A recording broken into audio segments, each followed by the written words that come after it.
पुरस्कार मिळून सुद्धा मी सांगितलं की नाही, दुसरं कोणाला तरी द्या. एक खाजगी कंपनी आहे, संसद रत्न पुरस्कार काही संसदेशी संबंधित नाही, सरकारशी संबंधित नाही, कशाशी संबंधित नाही. खाजगी कंपनी 10x10च्या कंपनीमध्ये खोलीमध्ये चेन्नईमध्ये बसते आणि ते पुरस्कार वाटतात. आणि मग असा संसदरत्न टेऱ्या बडून प्रचार चालू आहे. आता मला सांगा, आमच्या श्रीरंग बारणे त्यांना 8 वेळा मिळाला. आता याच्यावरून ओळखा. म्हणजे सांगायचं काय की 5 वर्षात आपल्याला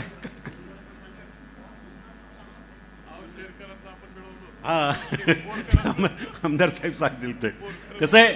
हे पुरस्काराच्या संदर्भात सोडा, परंतु संसदरत्न पुरस्कार ज्या बेसवर दिला जातो, लोकसभेतली तुमची कामगिरी काय, मला सांगायला दादा अभिमान वाटतो.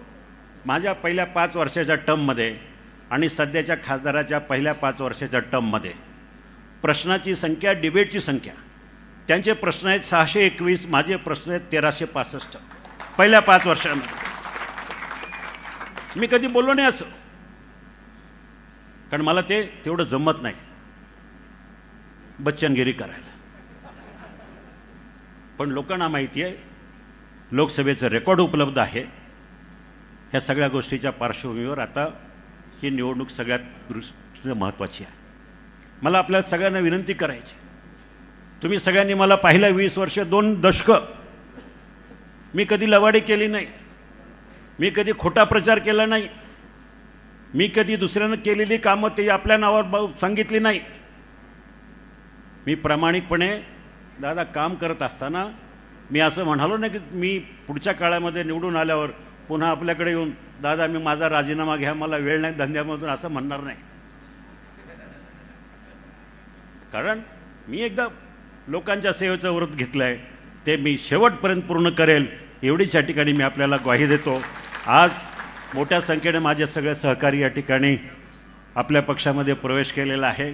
मी दिलीपरावजी असतील, दादा असतील, सगळ्या विनंती करेल, माझ्या विश्वासावर विश्वास ठेवून, माझ्यावर विश्वास ठेवून ज्यांनी प्रवेश केला त्या सगळ्यांचा मान ह्या पक्षामध्ये राखला जाईल.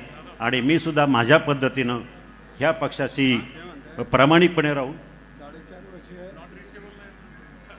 4.5 जाऊ द्या, मी प्रामाणिकपणे ह्या पक्ष वाढवण्यासाठी दिलीपराव मोहिते पाटील असतील, दिलीपराव वळसे पाटील असतील, अतुल असेल, ह्या सगळ्यांच्या बरोबरीनं खांद्याला खांदा लावून हे पक्ष वाढवण्याचं काम मी प्रामाणिकपणे करेल याची खात्री द्या. कारण मी शब्दाचा पक्का आहे, मी कधी खोटं बोलणारा नाही.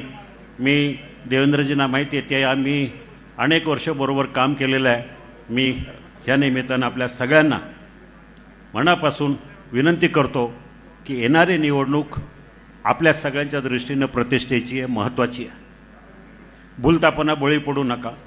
चांगल्या भाषणं असतील, चांगल्या फेकी असतील, हे सगळं बाजूला जरी ठेवलं तर 5 वर्ष आपल्या मतदारसंघाचं काय नुकसान झालं आहे हे आम्ही सगळ्यांनी पाहिलं आहे.